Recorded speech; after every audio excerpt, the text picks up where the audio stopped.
such an asshole. Guys, what are you doing to me? I caught up and I didn't have any asshole consulting things and I took one day off.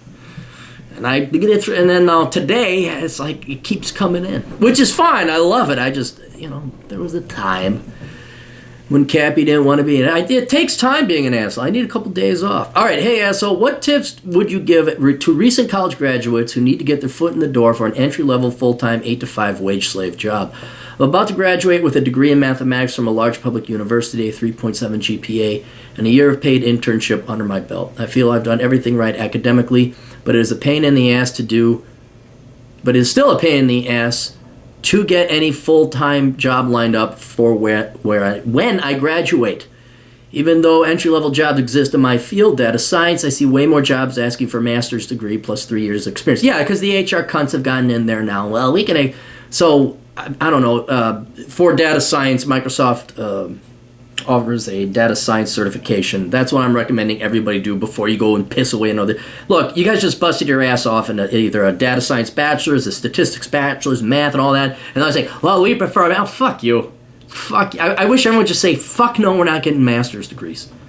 So that certification, I think, is a way that you could apply and not fucking piss away more of your time.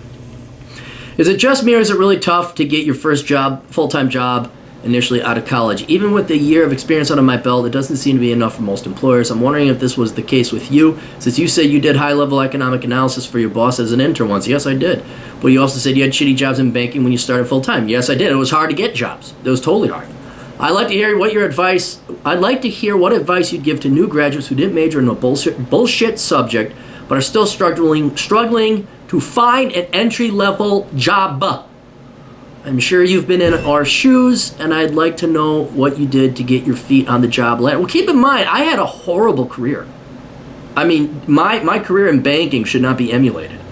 I could tell you what I would have done differently, and it would have made a much better career, although I would have had no soul. I would have made a lot more money. I'd be retired by now. But I did not have, and yeah, you are right. I ran into the exact same problem. Like, I had internships under my belt. I had a great GPA, finished college, and to answer it now, I'll go through the rest of your email here in a second. But to give you the general answer, people are dumb, dude. People are fucking dumb, all right? And I thought there was something wrong with my, look up the video, the hardest question I ever had to answer. You're going to think there's something wrong with you. No. There's everything wrong with society. You Americans are dumb. They're fucking dumb. And just because they're over in corporate America and they're the hiring manager, they got their HR degree, or they're, oh, good, I want to go work for whatever, G Capital. The people they employ are dumb, especially compared to math majors and STEM majors and stuff like that. So when you send your resume in to the recruiter, to the HR person, to the manager, they're dumb. All right? You're not dealing with competent, smart people. And that doesn't change. If you learn that, you realize that at least you can assess and diagnose the situation much more clearly. So you're not. I'd say you're probably not doing anything wrong. We're going to go through some things differently that maybe you can suss out whether upturn the stones to see if that's something wrong with you. But in general, look, you did what they told you, right? You went and got your degree. You got a 3.7 GPA. Now they're coming back to you. You went STEM. Now they're going, oh, you need a master. Well, fuck them. It's not you. It's them.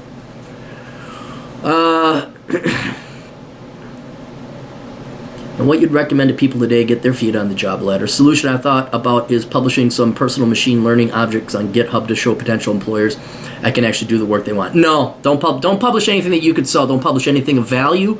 Don't show them. I remember I used to give away my analytical model, and thank God no one used it because I wouldn't have been able to charge it. It would have been out there for free. But I remember giving it to like old people. I'm like, here, try this. This is really good. Oh, thanks. This old fuck from an investment bank. Thanks. Probably threw it away. Just tossed it in the bin. I don't understand that there, Excel. I are a baby boomer. I don't need to learn that internet computer stuff. I like a video response. You want to make it more of a general PSA for recent college graduates who need help finding electric jobs. That's cool. Thanks, the other Aaron. All right. Here's the deal. The number one problem I see everyone doing right now is that you limit yourself to the area you're in or you want to live. If I'm a recent college graduate, I would go wherever the fucking money is. And even if it means going to California, if your primary goal is your career, you gotta start working. You gotta find a job. And I would say almost any job is a good job. If you can't find another job, sure, take it. But just be prepared to be severely let down with what you're going to do versus what the job details and duties say. All right? This gets back to the stupid thing. And again, all baby boomers lie. And now it's Gen X. Gen X is lying too because it just isn't competent fucks. Your job description is going to be a lie. Your job title will be a lie. So don't think the grass is greener on the other side or you're having bad luck. All jobs suck. You just need to get one. Okay? You get one, put food on the table, and then expect the job, unless they're good and managed very well, just expect it to be below your competence level, below your abilities, but you at least get that job. You start putting it on your resume. So the number one thing I would do is apply anywhere. Please, go to where the work is. Oh, I don't want to live in Texas. Tough fucking shit. You get a job offer in Texas, you fucking go there. So that's what I would do, is expand your horizons. 2, do not over-apply at recruiters. The reason why, if you apply for every job, and this is what I did when I found out, because HR is now switching over to recruiters. If you flood a recruiter with your resume, you're like background noise, and they won't ever take it, they won't ever ship it out. So I would go and talk to a recruiter that specializes in your field, give them your resume, and then maybe call once every 6 months with the recruiter. Don't constantly send resumes. You get a recruiter, you give that guy or gal your resume, and then you check in every 6 months or so. Don't apply. If you see a job that you really like, call up that recruiter. Say, hey, Mike. Hey, Bill. Hey, Amy. I saw this job over here with this job number. Is that, you think, anything I might qualify for? So that's another thing that I did wrong, because I know that's what a lot of you kids are. You just flooding the market with resumes. Well, it's law of economics. You flood the market with something, it becomes less valuable. So that's another reason to apply around, is that you're just not flooding that local area with a ton of resumes. The third thing, like I said, all jobs suck, and you have to realize that the grass is not greener on the other side, but you want to inoculate and defend against employers taking advantage of you. Some employers, no matter how bad the job is, and all jobs suck, some employers are just outright psychopaths. All right? And you'll find out. If the job details are boring and stupid and that's not what they said, that's going to be every job. All right? If your boss is a fucking psychopath, which happens more often than you think, because these guys got nothing else going on in their lives except to ruin other people and makes them feel better for their inferior lives outside of work, you always have to be applying for another job. And the best way you get a raise or you get advanced in your career is you go work some other place. I'm going to work hard and I'm going to show my employers I'm going to be loyal. Nope. It's like girls. You play them against one another. This girl ain't doing it for you. You go, and it is a part-time job for the rest of your life. Like, you get a job offer, too bad. You keep applying for jobs. You keep shipping out your resume.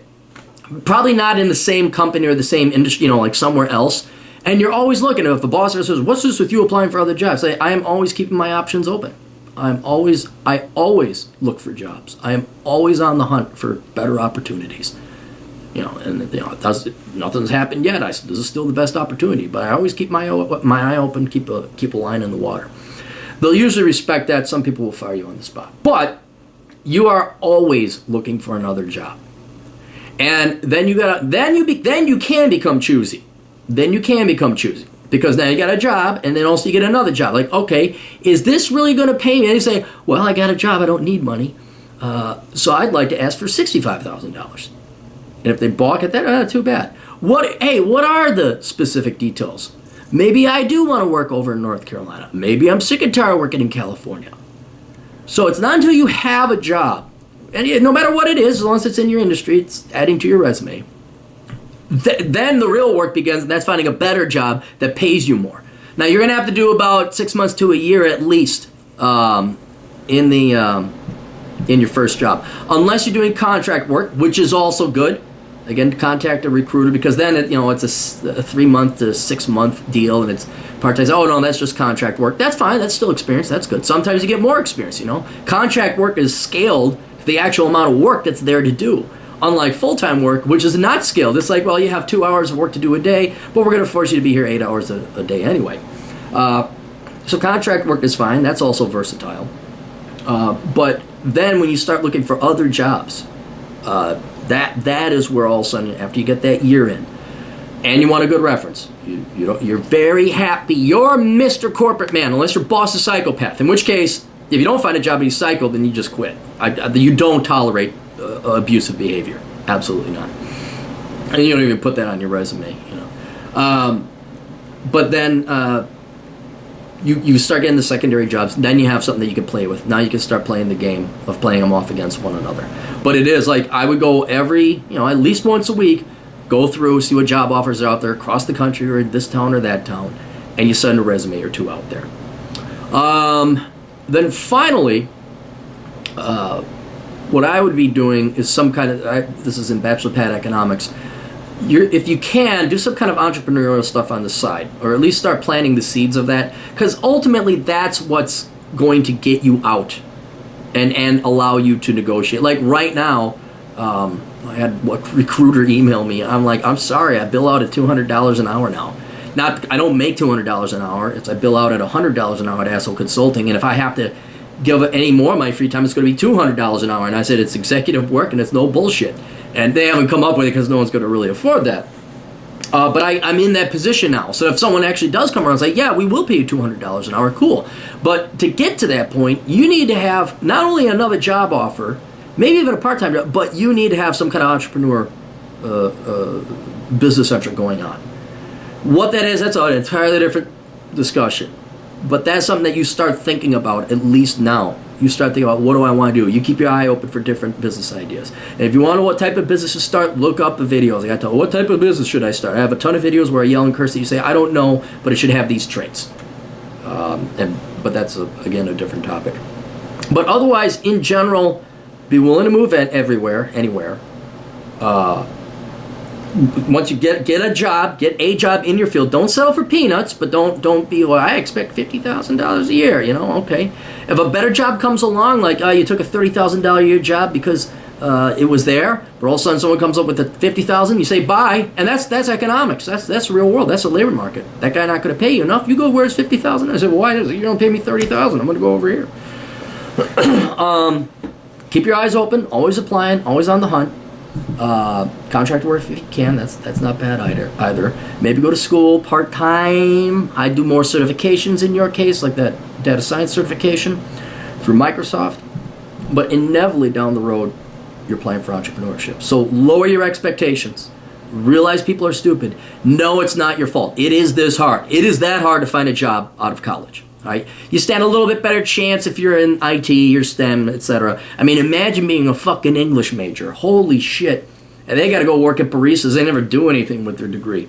I suffered this. Everybody suffers it. It's not you. That, I think, is the most important thing. There's not really anything wrong with you. Oh, one thing, though.